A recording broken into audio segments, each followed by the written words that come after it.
Hello, it's me. So, shout out to NBC News for their coverage. Go over there and watch the full article. Speaker Johnson says a Ghislaine Maxwell pardon would give him a great deal to think about. Stiffy? Heartburn? Let's see, shall we? Ghislaine Maxwell. As you know, Mr. Speaker, the Deputy Attorney General spent 2 days interviewing her. She, of course, has been convicted of grooming, recruiting, abusing young teenage girls along with Jeffrey Epstein. Mr. Speaker, Maxwell's attorney said she answered all questions honestly and truthfully, but do you think that Ghislaine Maxwell can be trusted? Well, I mean, look, it's a good question. I hope so. I hope that she would want to come clean. We certainly are interested in knowing everything that she knows.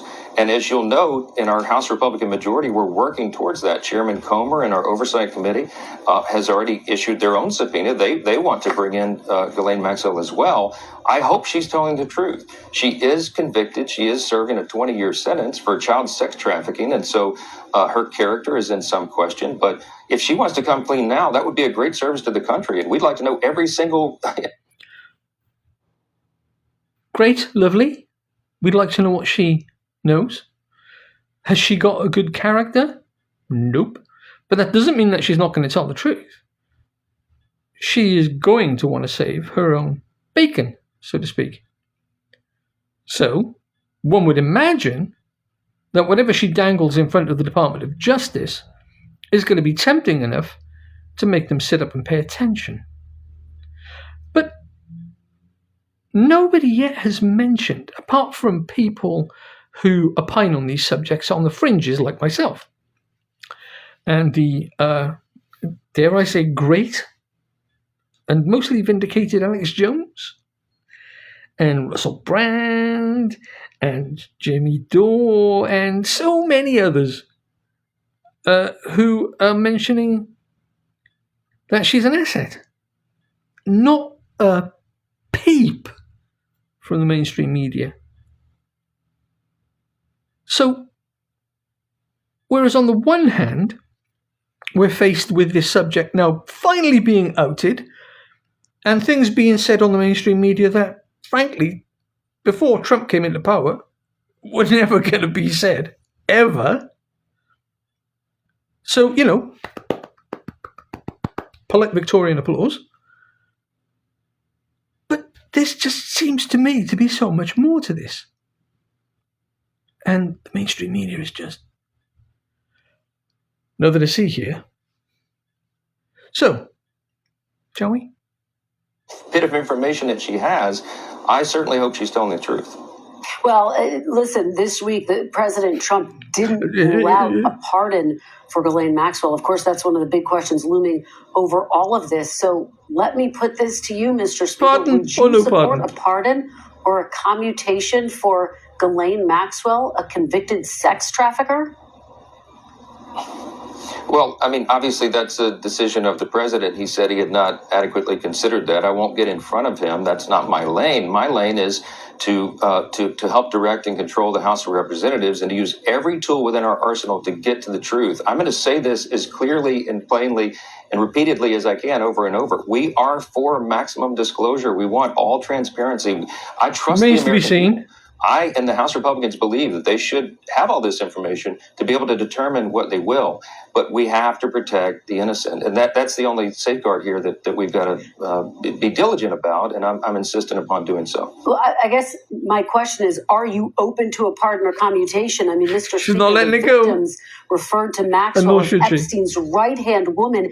Here's what one victim who testified under a pseudonym told the court at sentencing, flame gets turned higher. The many acts that were perpetrated on me by Epstein, including rape, strangulation, and sexual assault, were never consensual and would not have occurred had it not been for the cunning and premeditated role Ghislaine Maxwell played. Is that someone deserving of a pardon or commutation in any circumstance, Mr. Speaker? If you're asking my opinion, I think 20 years was a pittance. I think she should have a life Fair sentence enough. at least. I mean, He said it. think of all these unspeakable crimes, and as you noted earlier, probably 1,000 victims. I mean, this is it's hard to put into words how evil this was, and that she orchestrated it and was a big part of it.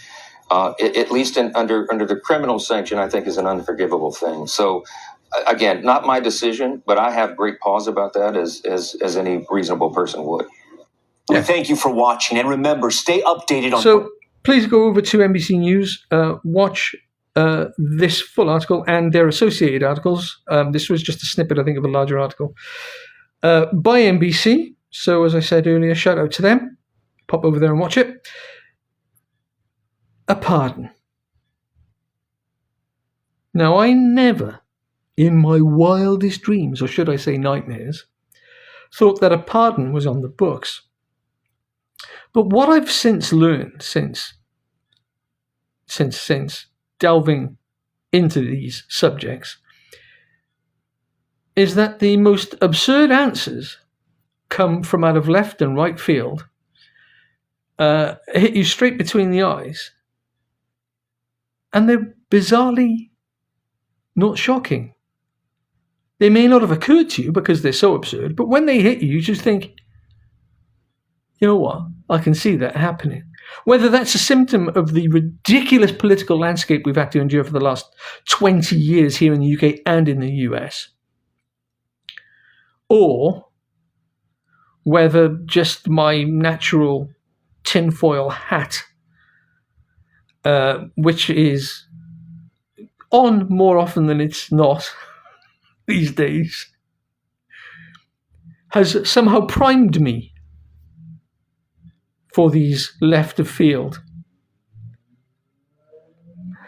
moments, is something that I still struggle with. Why is it I'm not surprised by the most absurd things that are said out in public by the mainstream media, and no one seems to raise an eyebrow? My opinion, she's an asset. Her dad was an asset. She's the handler. Why is that so hard to believe? It happens all the time. You'll have to let me know what you think in the comments below, if indeed you agree with me or not. So, until next time, this is me, signing off. Do look after yourselves.